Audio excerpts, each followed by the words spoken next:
नहमदुहु व नुसल्ली अला रसूलिहिल करीम अम्मा बाद। अज इंशाअल्लाहुल अज़ीज़ सिपारो नंबर 21 उतलु मा ऊहिया जो ख़ुलासो बयान कयो वेंदो। हिन पारे में अल्लाह रब्बुल इज़्ज़त जूं तक़रीबन 5 सूरतूं बयान थियल आहिनि। सभ खां पहिरीं सूरतुल अनकबूत जो बक़िया हिस्सो, इन में अल्लाह ताला जूं 4 ॻाल्हियूं अहम बयान कयल आहिनि। मसलन तिलावत करण जो हुकुम, उतलु मा ऊहिया इलैका मिनल किताब, ऐं नंबर 2 नमाज जो हुकुम, अल्लाह ताला नमाज पढ़ण जो हुकुम ॾिनो, व अक़िमिस सलाह। ऐं नंबर 3 नमाज जी अल्लाह ताला फ़ज़ीलत बि बयान कई। फ़ज़ीलत छा आहे? इन्न सलात तन्हा अनिल फ़हशाइ वल मुनकर, नमाज रोके थी फ़हाशी खां, बेहयाई खां ऐं मुनकर कमनि खां, हर बुराई जे कम खां। ही नमाज़ी फ़ज़ीलत आहे। ऐं अल्लाह ताला दुनिया जी बेसुबाती बयान कई, यानी दुनिया जी हकारत अल्लाह सुब्हानहु व तआला बयान कई। हकारत इन अंदाज़ सां बयान कई, वमा हादिहिल हयातुद दुनिया इल्ला लहवुन व लइब व इन्न दारुल आखिरत लहियल हयवान। दुनिया जे बारे में अल्लाह ताला हकीकत बयान कई, दुनिया जी का हकीकत कोन्हे, ही खेल ऐं तमाशो आहे। असल कामयाबी आख़िरत जो घर आहे। असल माण्हू आख़िरत जे घर जे लाइ तयारी करे। अहिड़ी तरह अॻी सूरत आहे सूरतुर रूम। हिन सूरत में 2 ॻाल्हियूं आहिनि। अल्लाह ताला जूं 2 ॻाल्हियूं बयान थियल आहिनि, जेके बयान करणु मक़सदु आहिनि ऐं अहम तरीन ॻाल्हियुनि जिन इशारो आहे। सभ खां पहिरीं ॻाल्हि त अल्लाह रब्बुल इज़्ज़त 2 पेशन गोयूं बयान कयूं आहिनि। पेशन गोई अल्लाह रब्बुल इज़्ज़त बयान कई आहे। पहिरीं नंबर अल्लाह सुब्हानहु व तआला फरमायो त 9 सालनि जे अंदर अंदर रूम जे अहले किताब ईरान जे बुत परस्तनि खे शिकस्त ॾींदा। यानी रूम जा जेके अहले किताब आहिनि, ईरान जे बुत परस्तनि खे शिकस्त ॾींदा, यानी उन्हनि ते ग़ालिब अची वेंदा। ऐं ॿी पेशन गोई छा आहे? इन ई अरसे में मुसलमान मुशरिकीन कुरैश ते फ़तह नसीब कंदा ऐं मुसलमान ख़ुशी में ख़ुशियूं मनाईंदा। ऐं उहा फ़तह कहिड़ी आहे? जेका पेशन गोई जो इशारो आहे, इहो सुलह जंग बदर जी सूरत में अल्लाह ताला ज़ाहिर कई। इहा पेशन गोई जंग बदर में पूरी थी वई त कुफ़ार खे अल्लाह ताला ज़लील रुसा कयो ऐं मुसलमाननि खे अल्लाह सुब्हानहु व तआला कामयाब कयो। अहिड़ीअ तरह सूरत रूम में जेको ॿियो उनवान बयान करणु मक़सदु आहे, उहो इहो आहे, अल्लाह ताला तौहीद खे बयान कयो आहे। ऐं तौहीद जे ज़िमर में अल्लाह सुब्हानहु व तआला पंहिंजी अज़मत जे लाइ 7 निशानियूं बयान कयूं, 7 निशानियूं ॿुधायूं त अल्लाह ताला जी अज़मत कीअं सुञाती वञे। 7 निशानियूं अल्लाह सुब्हानहु व तआला ॿुधायूं। बिल्कुलु मुख़्तसर ॿुधाईंदो हलां। पहिरीं निशानी अल्लाह सुब्हानहु व तआला ॿुधाई त इंसान खे ज़िंदा करणु ऐं वापसि मारणु ही अल्लाह ताला जे इख़्तियार में आहे। अल्लाह खां अलावा ॿियो केरु कोन थो मारे सघे, न ई ज़िंदा करे सघे थो। ऐं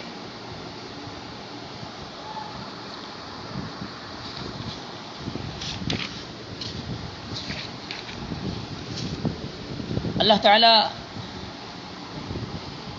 जो फरमान भी इन ते ई दलालत करे थो। इहा ई वजह आहे। बेशुमार अल्लाह ताला जा क़ुरान में ही फ़रामीन मौजूदु आहिनि, जिन मां ॻाल्हि वाज़े थी त अल्लाह ताला ही पैदा कंदो आहे ऐं अल्लाह ताला ही वापसि इंसान खे मारींदो। जीअं युख़्रिजुल हय्य मिनल मय्यित व युख़्रिजुल मय्यित मिनल हय्य व युहयिल अर्ज़ बअद मौतिहा। ऐं ॿी पेशन गोई जेका अल्लाह ताला ॿी तौहीद जे बारे में अल्लाह ताला जेका अज़मत बयान कई, उहा इहा, इंसान जी पैदाइश मट्टी मां थियल आहे। अल्लाह ताला इंसान खे मिट्टीअ मां पैदा कयो आहे। उन जे बारे में बि अल्लाह ताला आगाही ॾिनी। वमिन आयातिही अन खलक़कुम मिन तुराबिन सुम्मा इज़ा अंतुम बशरुन तंतशिरून। ऐं टी अज़मत अल्लाह ताला बयानु कई त ज़ौजैन जी मुहब्बत, ज़ाल मुड़स जी पंहिंजो पाण में मुहब्बत अल्लाह ताला इहा बि वाज़े बयानु कई। हीअ बि मुहब्बत अल्लाह ताला ई विधी आहे। वमिन आयातिही अन खलक़ लकुम मिन अनफुसिकुम अज़वाजन लितस्कुनू इलैहा वजअल बैनकुम मवद्दतन व रहमह। पंहिंजो पाण में मुहब्बत अल्लाह ताला विधी आहे ज़ाल मुड़स में। इहा बि अल्लाह ताला हिकु इंसान जे अंदरि सिफ़त पैदा करे छॾी आहे जेका मुहब्बत थींदी आहे। ऐं चौथी अज़मत जी मिसाल अल्लाह ताला ॾिनी त ज़मीन ऐं आसमान खे बि अल्लाह ताला ई पैदा कयो आहे। वमिन आयातिही ख़ल्क़ुस समावाति वल अर्ज़। ऐं अहिड़ीअ तरह पंजी अलामत अज़मत जी राति ऐं ॾींहं खे अल्लाह ताला ठाहियो त माण्हू राति में आराम करे ऐं ॾींहं जो पंहिंजे रोज़गार जी तलाश करे। हीअ बि अल्लाह ताला ई ठाहियो। वमिन आयातिही मनामुकुम बिल्लैलि वन्नहार वब्तिगाउकुम मिन फ़ज़लिह। हीअ बि अल्लाह ताला हिकु अज़मत बयानु कई पंहिंजी तौहीद जी। अहिड़ीअ तरह 6 नंबर ते अल्लाह ताला बयानु कई त आसमान ते हीअ बिजली जी चमक ऐं मींहुं वसणु ऐं अहिड़ीअ तरह मींहं मां वरी ज़मीन में पैदावार थियणु, ज़मीन जा जेका कणक आहे सारियूं आहिनि दीगर जेके बि वण वग़ैरह आहिनि सभु जेके पैदाइश थिए थी हीअ पैदा थियणु हीअ सभु अल्लाह ताला जी अलामत आहे तव्हां वटि। वमिन आयातिही युरीकुमुल बर्क़ ख़ौफ़न व तमअन व युनज़्ज़िलु मिनस समाइ माअन फयुह्यी बिहिल अर्ज़ बअद मौतिहा इन फ़ी ज़ालिका लआयातिन लिक़ौमिन याक़िलून। अल्लाह ताला फरमायो हीअ जेतिरी बि निशानियूं अलामतूं आहिनि अक़ल रखण वारे माण्हू जे लाइ, सम्झ रखण वारे माण्हू जे लाइ इहे निशानियूं काफ़ी आहिनि त अल्लाह ताला खे अकेलो मञे। हर हिकु घर में, हर हिकु इलाइक़े में, हर हिकु शहर में अलॻि पीर फ़क़ीर मुरीद दस्तगीर दाता फ़क़ीर न मञे बल्कि हिकिड़े अल्लाह खे मञे। इहे सभु अलामतूं अल्लाह रब्बुल इज़्ज़त अज़मत जे लाइ ॿुधायूं। ऐं 7 नंबर ते अल्लाह ताला बयानु कयो ज़मीन ऐं आसमान जो निज़ाम। जेको बि पूरो ज़मीन ऐं आसमान जो निज़ाम आहे हीअ अल्लाह ताला जे अख़्तियार में आहे। वमिन आयातिही अन तक़ूमस समाउ वल अर्ज़ बिअम्रिही। हीअ पूरो आसमान ऐं ज़मीन ऐं सॼो निज़ाम अल्लाह ताला जे अख़्तियार में आहे, कंहिं ॿिए जे अख़्तियार में न आहे। अल्लाह ताला इन खे हलाए थो पियो। ॾिसो कीअं थी हले आसमान ऐं ज़मीन। अहिड़ी तरह अॻी सूरत आहे सूरत लुक़मान। हिन में अल्लाह रब्बुल इज़्ज़त जूं 3 ॻाल्हियूं अहम तरीन बयानु थियल आहिनि जेके अवां बयानु करणु मक़सदु आहिनि। सभ खां पहिरियां अल्लाह ताला पंहिंजी तौहीद बयानु कई। ऐं अहिड़ीअ तरह जीअं सूरत रूम में अल्लाह ताला तौहीद जे लाइ 7 निशानियूं बयानु कयूं, तौहीद जी अज़मत माण्हुनि खे ज़हन में वेहे अल्लाह ताला जी। अहिड़ीअ तरह हिते अल्लाह ताला 4 दलाइल बयानु कया। सभ खां पहिरीं दलील अल्लाह ताला सूरत लुक़मान में बयानु कई त आसमान केॾो वॾो आहे लेकिन बग़ैर कंहिं ठुल्ह जे ऐं बग़ैर कंहिं सहारे जे पूरो बीठो आहे। हीअ केॾी वॾी अल्लाह ताला जी दलालत आहे, अलामत। ख़लक़स समावाति बिग़ैरि अमदिन तरौनहा। हीअ अल्लाह ताला जो फ़रमान आहे। अल्लाह ताला आसमान खे बग़ैर कंहिं ठुल्ह जे बग़ैर कंहिं सहारे जे ठाहे छॾियो, पैदा कयईं, आसमान बीठो।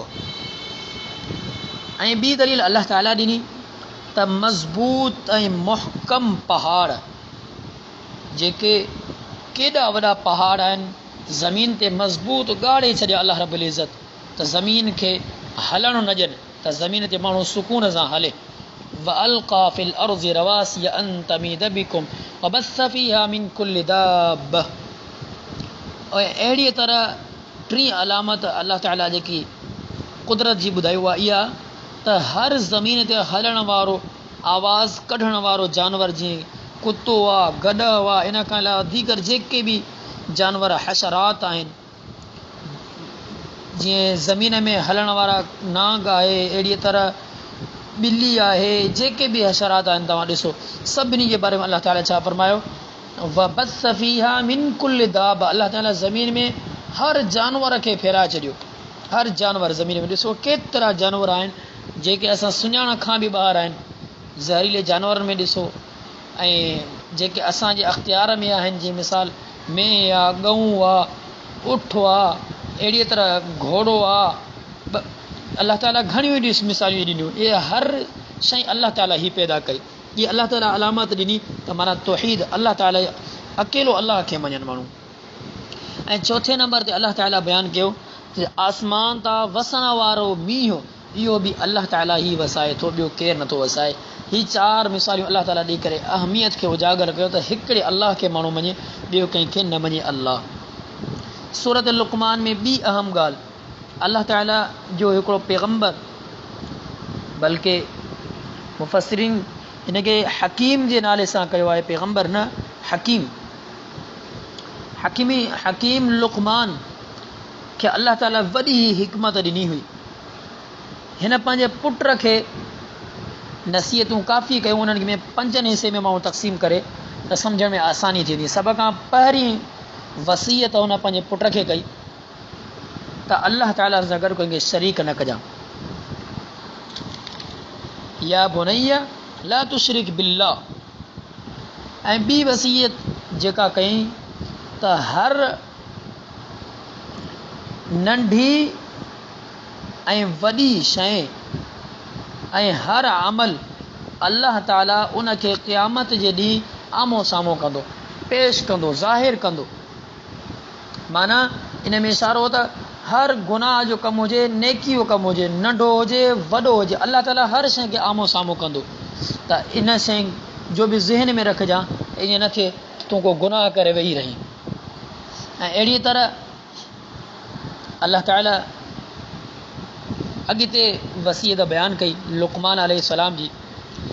3 नंबर ते वसीयत पंहिंजे पुट खे कई नमाज़ पढ़ नमाज़ हमेशह पढ़ंदो रह ऐं नेकी जे कम जो हुकुम ॾींदो कर बुराई जे कम खां रोकींदो कर जेको बि गुनाह जो कमु आहे उन खां रोकणु ऐं जेका बि आज़माइश तो ते अचे उन ते सब्र करिणो आहे। ही 3 नंबर ते लुक़मान अलैहिस्सलाम पंहिंजे पुट खे वसीयत थो करे। ऐं 4 नंबर ते लुक़मान अलैहिस्सलाम पंहिंजे पुट खे वसीयत कई त मुअतदिल हल मुअतदिल न सख़्तु हुजे बिल्कुलु न बिल्कुलु नरम बल्कि दरमियानो हुजे ऐं मुनासिब आवाज़ में गुफ़्तगू कर। हिकिड़ो त बिल्कुलु तेज़ आवाज़ सां गुफ़्तगू कर ॿियो मुनासिब आवाज़ सां। इहा बि लुक़मान अलैहिस्सलाम वसीयत कई। 5 नंबर ते इहा वसीयत कईंसि त आजिज़ी अख़्तियार कर ऐं तकब्बुर खां बच। ही लुक़मान अलैहिस्सलाम पंहिंजे पुट खे वसीयत कई आहे वॾी उम्दा वसीयत आहे। हर हिकु पंहिंजो पीउ पंहिंजे औलाद खे अहिड़ियूं वसीयतूं करे इन खां वधीक कहिड़ी हिकमत जी ॻाल्हि थी सघे थी। ऐं सूरत लुक़मान में 3 अहम ॻाल्हि जेका बयानु करणु मक़सदु आहे उहा अल्लाह ताला तौहीद खे वरी उजागर कयो आहे। तौहीद खे उजागर अल्लाह ताला इन अंदाज़ सां कयो आहे हिते 5 शयूं अल्लाह ताला ॿुधायूं त 5 शयुनि जो इल्मु सवाइ अल्लाह जे कंहिंखे बि कोन्हे। आख़िरी आयत में अल्लाह ताला फरमायो इन अल्लाह इंदहु इल्मुस्साअह सूरत लुक़मान ख़त्म थी थिए इन अल्लाह इंदहु इल्मुस्साअह व युनज़्ज़िलुल गैस व यअलम मा फिल अरहाम व मा तदरी नफ्सुम माज़ा तक्सिबु गदा व मा तदरी नफ्सुम बिअय्यि अर्दिन तमूत। पहिरीं हिन में ॻाल्हि छा आहे अल्लाह ताला मींहुं वसण त मींहुं किथां थो अचे आसमान मां किथां थो अचे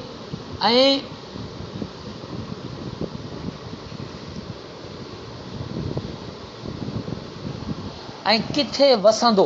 मिसाल झोड़ो ईंदो आहे असांखे कहिड़ी ख़बर त मींहुं किथां थो अचे ऐं किथे वसंदो।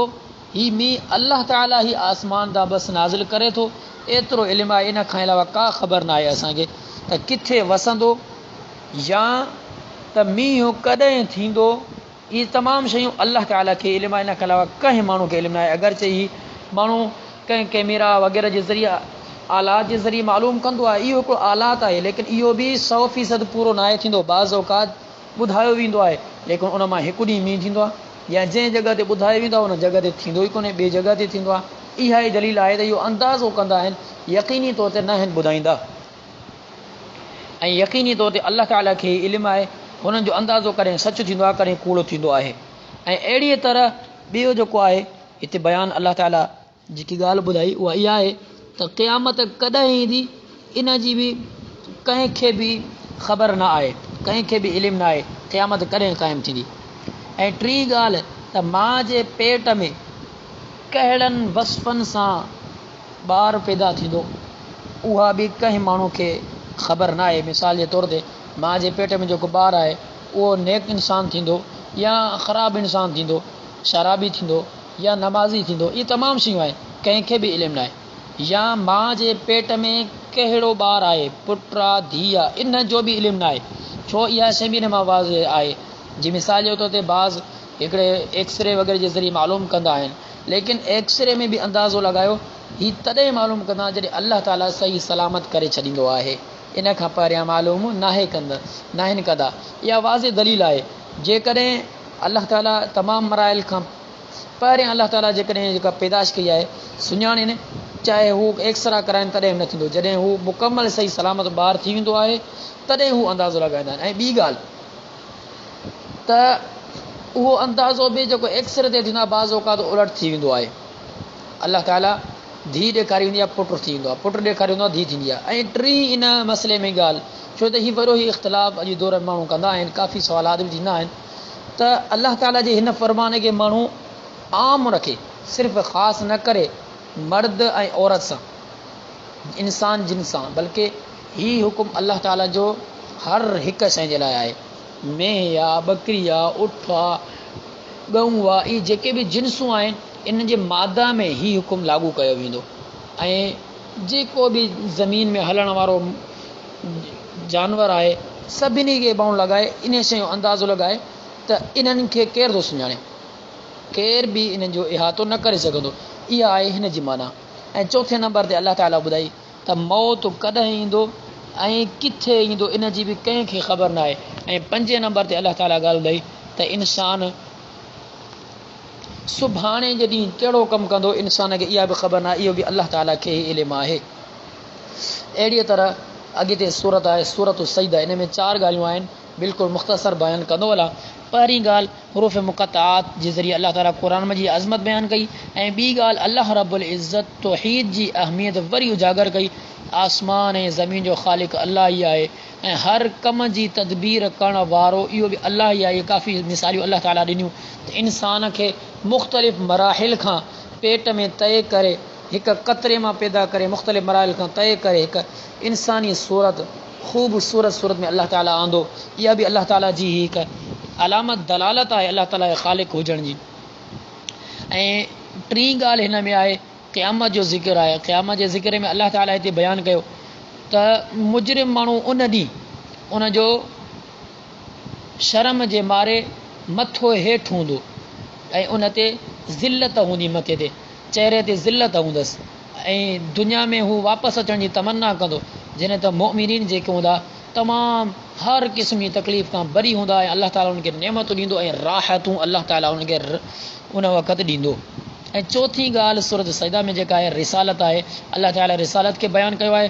रिसालत में मूसा अलैहिस्सलाम जो किसे खे अल्लाह ताला बयानु कयो आहे। मूसा अलैहिस्सलाम खे अल्लाह ताला तौरात ॾिनी, इहो पूरो किसो बयानु आहे मुख़्तसर। ऐं अहिड़ीअ तरह सूरत अॻिते आहे सूरतुल अहज़ाब। इन सूरतुल अहज़ाब जे इब्तिदाई हिसे में अल्लाह ताला जूं 2 ॻाल्हियूं बयानु थियल आहिनि। सभ खां पहिरीं ॻाल्हि ज़माना जाहिलियत में 3 ग़लति ख़्यालात हुया, अल्लाह ताला उन्हनि खे रद्द कयो। पहिरियों ख़्यालु त ज़माना जाहिलियत में इहो तसवुरु हुयो त बाज़ माण्हुनि खे सीने में 2 दिलियूं आहिनि। अल्लाह ताला इन रद्द कयो त हर हिकु माण्हू खे हिकिड़ी दिलि आहे, 2 दिलियूं कंहिंखे कोन आहिनि। मा जअल अल्लाहु लिरजुलिन मिन क़ल्बैनि फी जौफ़िही। ऐं ॿियो ख़्यालु जेको दौरे ज़ाहिलियत जो हुयो त जंहिं माण्हू ज़िहार जा कलिमात चया त अंत अलैया हरामुन, तूं मूं ते हराम आई, या अंत अलैया का ज़हरी उम्मी। मिसाल जे तौर ते हिकिड़ो माण्हू पंहिंजी घरवारी खे चए अंत अलैया का ज़हरी उम्मी, तुंहिंजी जेका पीठ आहे ज़हर आहे इहा मुंहिंजी माउ वांगुरु आहे। माना हुनखे हिकु तस्बीर ॾिनई माउ सां, हालांकि माउ हराम हूंदी आहे, जॾहिं त हिन तस्बीर ॾिनी माउ सां। अहिड़ीअ तरह ॿिए बि काफ़ी सिफ़ातूं आहिनि, हुनखे चई छॾे काफ़ी सिफ़ातूं। उन्हनि में जेका मुहरिम रिश्तो आहे जेको बि उन जे बारे में अहिड़ा अल्फाज़ चवंदो उन सां तस्बीर ॾींदुसि त इहा ज़िहार जी सूरत थी वेंदी। बाक़ी हूअं मुतलक़ त तो में फलाणी हिकु ख़ूबी आहे, ख़ूबी अलॻि शइ आहे, भाई अहिड़े अंदाज़ सां चवणु इहे काफ़ी करीना आहिनि जिन मां वाज़े थींदो हीउ ज़िहार आहे। त हुननि जो ख़्यालु हूंदो जेको माण्हू अहिड़े अल्फाज़ इस्तेमालु करे पंहिंजी घरवारीअ लाइ त उहा उन ते हमेशह जे लाइ हराम थी वेंदी। अलाह ताला इन खे रद्द कयो। अलाह रब्बुल इज़्ज़त जेकॾहिं को माण्हू इन जो कफ़ारो अदा करे छॾे त पोइ उहो हमेशह जे लाइ उन सां हराम न थींदी बल्कि उन जे लाइ हलाल शइ थी वेंदी उहा।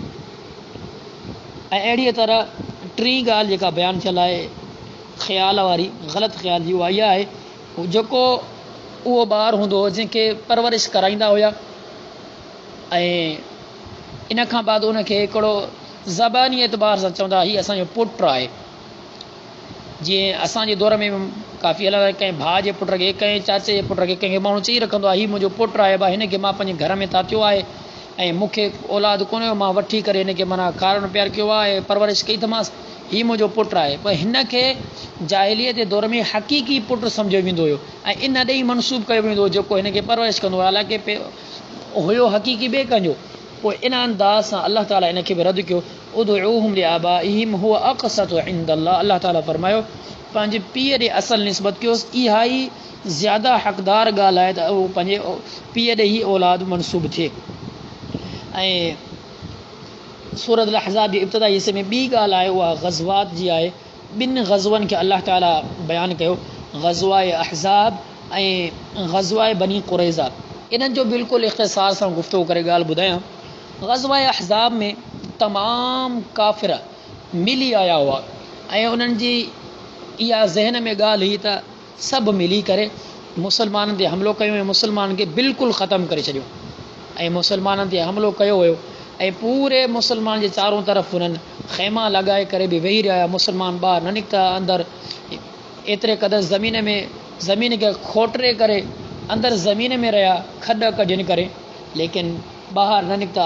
अलाह जे करम सां अलाह ताला मुसलमान जी मदद कई। ऐं हीउ वाक़ियो आहे जंहिंमें नबी सल्लल्लाहु अलैहि वसल्लम जे पेट ते 2 पथर ॿधियल हुया, जॾहिं त सहाबा किराम जे पेट ते हिकिड़ो पथर ॿधियल हुयो बुख खां। हीअ जेके इन उम्मत या सभ खां वधीक अफ़ज़ल तरीन शख़्सियतूं आहिनि, इन्हनि जी इहा हालत आहे। मालूम थिए थो दुनिया जी का हक़ीक़त न आहे, उन्हनि खे सिर्फ़ु आख़िरत जी फ़िकिर हूंदी त हर हिकु माण्हू आख़िरत जी फ़िकिर करे। ऐं ही अहज़ाब लफ़्ज़ जमा आहे, माना त मुख़्तलिफ़ गिरोह, हर काफ़िरनि जो गिरोह जमा थी आयो ऐं सभु मिली करे मुसलमाननि सां वेड़ करण जे लाइ आया हुआ। अलाह ताला उन्हनि जे ख़ैमनि खे हवा जे ज़रिए ऐं मुख़्तलिफ़ अलाह ताला सूरतूं अंदाज़ सां इस्तेमालु करे उॾारे छॾियो। ख़ैमनि खे हुननि जे ज़ादे राह खे उॾारे छॾियो। अहिड़ी तेज़ हवा आई ऐं इन जे ज़रिए हुननि खे हिकिड़े अज़ाब जी सूरत में उहो मजबूर थी विया, ख़ैमा पटे करे वापसि पंहिंजे शहरनि ॾे हलिया। पोइ नबी सल्लल्लाहु अलैहि वसल्लम जॾहिं पंहिंजा जंग जा सामान लाहिण लॻा, उन वक़्तु कपिड़ा लाहिण लॻा त फ़रिश्तो जिब्रील अमीन ऐं दीगर फ़रिश्ता अची विया त पैगम्बर सल्लल्लाहु अलैहि वसल्लम इन मां मालूम थिए थो त जंग अहज़ाब में अलाह ताला फ़रिश्ता मोकिलिया ऐं अलाह ताला फ़रिश्तनि जे ज़रिए मदद कई। त जिब्रील अमीन पंहिंजे नबी अलैहिस्सलाम वटि आया ऐं चवणु लॻा त अमी हिन वक़्तु कपिड़ा लाहे चुका आहियो, असां अञा ताईं कोन लाथा आहिनि, छो त बनी क़ुरैज़ा अव्हां सां वाइदो कयल हुयो, अहद थियल हुयो त अव्हां ते मुसलमाननि ते कॾहिं बि असां वेड़ न कंदासीं। जेकॾहिं को माण्हू ॿियो अचे मुसलमान ते वेड़ कंदो त असां हुनजी मदद कंदासीं मुसलमान जी, इहो अहद थियल हुयो। इन अहद ॾे इशारो आहे त जिब्रील अलैहिस्सलाम जो त बनी क़ुरैज़ा हिकिड़े अहदनामे खे टोड़ियो आहे, लिहाज़ा अमी हलो ऐं इन्हनि सां वापसि जिहाद करणी आहे। ऐं इहो ई थियो, वापसि नबी अलैहिस्सलाम ऐं सहाबा विया ऐं बनी क़ुरैज़ा जो फ़ैसिलो थियो। वरी उन्हनि जे बारे में पूरी काफ़ी तफ़सील हली। हीअ आहे मुख़्तसर हिन सिपारे जो ख़ुलासो। अलाह ताला खां दुआ आहे अलाह ताला जहिड़े अंदाज़ सां हिन तौहीद खे वॾी अहमियत ऐं अज़मत सां बयानु कयो आहे त हर हिकु मुसलमान तौहीद जे हवाले सां बिल्कुलु पुख़्तगी अख़्तियार करे ऐं अलाह ताला खे ई पंहिंजो ख़ालिक ऐं मालिक ऐं राज़िक़ ऐं हर शइ जो मुदब्बिर अलाह ताला खे ई मञे। व आख़िर दावाना अनिल हम्दुलिल्लाहि रब्बिल आलमीन।